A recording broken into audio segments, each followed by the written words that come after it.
He knew for a fact that these people wanted to take him out the game from the beginning because of the stuff that he did to them. He used to keep people up in them parties for a long time and not let them go to the bathroom. Denzel Washington and his wife walked out the house. As soon as they walked out the house, that's when Diddy instantly he told Jay-Z and them to lock the doors.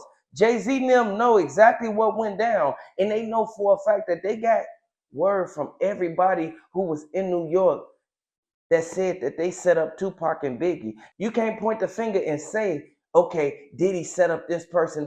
No, the evidence, it shows everything that went down. And in the indictments that they pulled out, the indictments said every single thing that happened. And I want y'all to know how they did Kim Porter. It was tragic how she didn't make it out of that situation when Diddy was supposed to protect her. Once they went inside of Kim Porter's house, they saw fingerprints everywhere. And everybody know for a fact when the feds kick in, the feds not going to play no games. The feds got a 99% conviction rate, and they going to get anybody who was involved in any case that they investigate. They're not going to come right away. Like, we know for a fact how the feds get down, but we know how Diddy get down. Diddy, he bogus for what he did to these people. And I would like to send my condolences out to Kim Porter. I would like to send my condolences out to Cassie. And I would like to say R.I.P. Tupac, man. Everybody know what he did to Heavy D. Diddy, he wanted to be in these people positions. He wanted to be in a spot. But since he couldn't be the talent that was out there getting the money, he was still on the back end collecting money. But he grew envy towards everybody who he worked with. Diddy, he bogus and he a monster for everything that he did. They said that they want Diddy to get put under the jail. Diddy think that he gonna get out for these little bitty months and then be able to go back to his regular life. You ain't gonna be able to go back to your regular life. Like, we know for a fact, you're not gonna be able to do the things that you was doing before. Look at all the people that you had something to do with. What happened to them? You got blood on your hands. We already know for a fact. You got to watch the people you hang around. You got to watch the company that you keep, because everybody ain't going to be there in your circle. Everybody ain't going to be there for you and try to protect you when something go on. But we know for a fact that Diddy, he tried to portray this role and act like he was there for all these people. No, Gene Deal told everything. And Jaguar Wright, she was one of the main ones who kept telling these people for years. They didn't want to listen until it came out by the feds. The feds ain't gonna play no games, and y'all gonna see exactly what go down and what happened to Diddy after all this is said and done. Jay-Z, they can't leave him out of this situation. Jay-Z, they tried to come at Jay-Z with Jane Doe, but what happened? Jane Doe ended up falling back. She ended up taking the money and saying that Jay-Z ain't do nothing to her. We know exactly how these things go, man, but we can also keep an eye on what really went down inside of them parties, because that was the beginning of it. Diddy, he was born. He was in the house with his parents. They had a whole dance floor inside of their house. They put themselves in this situation. Ain't no way that they gonna get up out of this, regardless of how they feel about it and what money they think they gonna use to try to cover up everything that they done did. No, they got them on camera and they retrieved every piece of evidence out of them camera footages and out of Diddy's safes. We know for a fact that he had that mansion, and inside of that main bedroom, we know for a fact that they found everything that they needed. Diddy had tapes of people. Diddy, every party that he had, he played tapes of people. You see how old girl got the lawsuit against him. She didn't want to speak out until everybody else spoke out. But he asked the girl to be in a video shoot. She was in a video shoot. He drugged her. Next thing you know, he started playing her tape at every party that he had. Man, R.I.P. Tupac, man. Get well, Cassie. R.I.P. Kim Porter and the rest of the people who got sent up behind this. It's bogus how Diddy tried to cover everything up, man, and try to act like he ain't had nothing to do with nothing. We all know he went to Harvard. He's smart, but he too smart for his own good. Diddy knew exactly what he was doing, and he was very manipulative against everybody who he came in contact with. That's why ain't nobody support him when he got locked up. R.I.P. Kim Porter, R.I.P. Tupac. Hit the like button, subscribe to the channel if you're a fan of Tupac. Welcome to the channel. Hit the like button, subscribe to the channel. Let me know if you're a fan of Kim Porter. Let me know if you're a fan of Tupac. They found everything that they needed to convict Diddy and send him straight back to the feds. The feds said that they're going to wait until his last 2 months. That's when they're going to convict him for what happened to Tupac and Biggie. Now I want everybody to know, the feds got a 99% conviction rate. They said that after Tupac passed away, what they found in his garage 5 months later, it shocked the world. And everything that they found in there, he was plotting against Diddy and the rest of them who was trying to take him down. That Tupac, he sat out there, he did what he did, but he was only retaliating to the people who turned on him. Tupac was a legend. Everybody tried to copy Tupac's style, and everybody tried to go out there and do what Tupac was doing. We know for a fact that Tupac and Biggie was cool once upon a time. The Fed said that they not gonna stop until they get every single last person who was involved in this.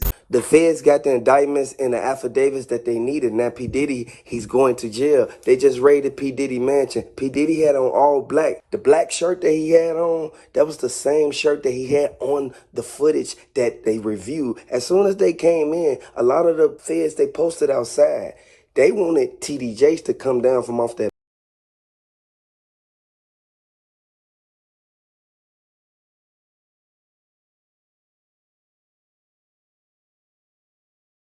Even diving into one of the most tragic losses of all time, where you're taking a look at P. Diddy's $1 million price tag he placed not only on Tupac but Suge Knight as well.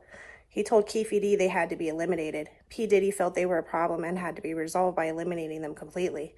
He didn't feel safe around them. They challenged too much. Tupac's message was too bright and positive, and I believed it stirred P. Diddy's, which could also be why he treated Cassie the way he did and why he treated Kim Porter the way he did. Just things around him didn't go his way, and they became his outlet, his avenue of release, if you will, turning over events that really, and it becomes like, oh, this is a release. But at the end of the day, he put himself into a situation that is bringing out even more. You've got the bishop who's now been lined in, the bishop's son who's now lined in, Keefe D. You've got so many people that are a part of these. Snoop Dogg is a part of these, like J Lo. Like, there's so many people that are intertwined into these events and situations. It's only a matter of time before everything that's happened really comes to the surface. P. Diddy, he said that Jermaine Jakes, he was only a person who was hosting the freak offs. He wasn't the one recording. They said that Jamie Foxx was recording all of the parties. Then Jamie Foxx tried to release the footage. As soon as Jamie Foxx released the footage, that's when P. Diddy instantly told him, like, man, I had you to sign an NDA to come up in this party, so there's no way you even putting my footage out there as if it's like, regardless if you recorded it or not, you don't put that out there, man. You gonna mess up everything I got going on. This is why I say the Fed's not gonna play no games. They have a 99% conviction rate, and anybody who think they're gonna get away with something like that. Absolutely. My curiosity is, will he go down alone or truly disclose all the people involved? Investigators don't need much to go raid P. Diddy and dig up the evidence of payment for a contract. This is also why I think he hurried to settle with Cassie, because she could flip on him as well, seriously putting an end to his terror. The night of the Mike Tyson fight became the golden opportunity, especially after the confrontation Tupac had with Keefe D's nephew, Orlando, regarding Orlando allegedly trying to snatch a chain. These series of events just build and build, and at the end of the day, it's all going to come to light. We know that Snoop Dogg, he didn't want 50 Cent to even be around Suge Knight because he knew for a fact that 50 Cent was going to get cool with Suge Knight. And then, like they always say, everybody in New York, they know for a fact that you can't be cool with somebody and then think you still finna come back around and basically let me tell my business to you so you can run back and go tell Suge Knight. No, I want everybody to really look at that, because Suge Knight, he had Snoop Dogg shook.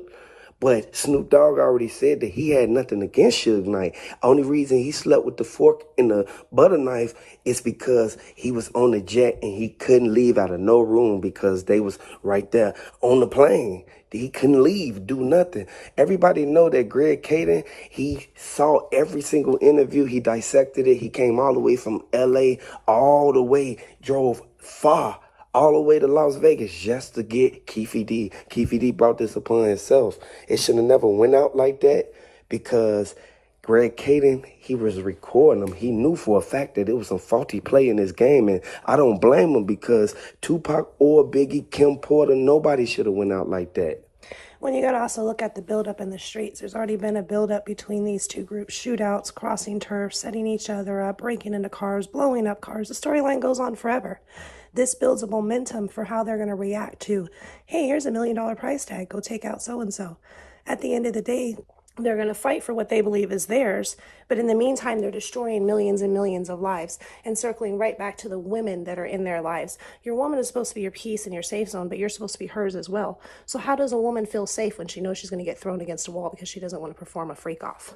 They live because at the end of the day, we know for a fact that Snoop Dogg knew that Tupac was basically going out there and setting himself up at going to that fight. He already told him, like, I'm finna go back to LA. This is why Snoop Dogg wasn't around when this happened. And then the same BMW, that was the same one that rolled up. They already said the girls that was on the corner, they was the main ones who, Tupac. Next thing you know, that's when Keefe D and them pull up. They instantly hop right out the window. They start blowing right out the window. I want everybody to know that's crazy because Jermaine Jakes, he was the main one who basically said that he'll give an affidavit stating that he know that Mike Tyson had something to do with what happened with Tupac. Mike Tyson was at Diddy parties. Absolutely. At the end of the day, this is why it all comes back to Cassie, too, because her NDA has actually expired, and she's already taken him to civil court for just compensation of the he put her through, but she also has the ability to release the evidence. And while it's a moment of conflict for her because she's on these tapes as well, and of course no mom wants her kids to ever potentially see this, it's her only way to help and to pay back and to try to save other women before they get corrupted by this man. And I can only hope that Young Miami is smart enough to get out before it even starts. Young Miami, she didn't even want to sit by P. Diddy up in there. When they had P. Diddy in the cuffs, this is why it was like 15 police standing outside the front. Next thing you know, a few of them came in. They told everybody get on the floor. P. Diddy, he had to go back in the house. They made him go back in there because this is his. No way that P. Diddy went to that studio and then as soon as he leave the studio from with Jermaine Jakes and them, he instantly go back to his house, and then next thing you know, they raided. What he did to J-Lo, it led J-Lo to leaving him. This is where he looked at it like, okay, J-Lo, you can go. I got Kim Porter still. This is where he tried to get Kim Porter and J-Lo to go in the same room. J-Lo wasn't having that. This is why J-Lo, she moved far away from him, and she came out and said that P. Diddy, he was doing this to Cassie. He was doing it. He paid this money for Tupac hit. $1 million, that's a lot of money to get to a regular street dude who basically just finna go by orders that you send out there. Everybody know that you can't place no order on nobody's head, regardless of what's going on, when you know for a fact that these people is at a major event. They at the Mike Tyson fight. At the Mike Tyson fight, Mike Tyson, his security on point. The security on the surveillance, they on point. This is how they was able to capture the footage from Tupac fighting Orlando Baby Lane Anderson. As soon as he started brawling with him, they ran outside. Mike Tyson already talked to P. Diddy that day. P. Diddy knew it was a fight that day. Why he didn't show up to that one, but he showed up to the MTV. I want everybody to know, TMZ, they already released Suge Knight from the footage because Suge Knight already said he don't know if Tupac's still here or not. At the end of the day, all he know is Tupac went into a coma and then he left the hospital. Next thing you know, P. Diddy, he wanted the $1 million to go out there to the main person who basically was gonna do it, get him out the way. He didn't want Tupac to survive this one. Well, and what I can't wrap my head around is why Keefe D thought he could continue to be protected under the proffer agreement. Really, this case had hit a dead end. And if he would have just shut up, no one would have known anything. But he got in his feelings and, oh, I need to take credit for what I did, and they're telling the story all wrong. And now he's released a book that's a tell-all, and this tell-all has landed him where? The rest of his life locked up. Period. There is no statute of limitation on murder. I want y'all to throw the 222s down in the comment section. Let me know if you're a fan of Cassie. Let me know if you're a fan of Tupac. Let me know if you rocking with Kim Porter, because these are the main people who basically, they knew what happened to Heavy D. They knew P. Diddy had his hands tied up into that. The Fed's not playing no games, and what the investigators have said, the investigators is stating, the investigators, they feel that this was casualties to what happened inside of those mansions, because as soon as P. Diddy leave his house, the feds jumped right on him. As soon as he walked outside the house, the feds was already surveillancing him for almost 30 years. As soon as Keefe D gave him up 2 years ago on them Vlad interviews, it led everybody to really look at it like, hold on, we didn't know P. Diddy was going out here doing this. We didn't know P. Diddy had something to do with what happened with Tupac and Biggie. Heavy D didn't deserve to go out like that. Throw them 222s down in the comment section. Let me know if you're a fan of Tupac, because TD Jake's son, Jermaine Jakes, he feel that Young Miami shouldn't have got herself into this situation, because she saw the previous women and how they basically, they downfall was, it hit rock bottom as soon as P. Diddy got done with him. P. Diddy wanted TD Jake's son, Jermaine Jakes, to be in the same room as Young Miami, and Young Miami wasn't having it because all she want to do is make her money. And a lot of people feel that P. Diddy, he control all of them because he got them NDAs and they can't do nothing. But TD Jakes was upstairs. He didn't want to even come from out of that room.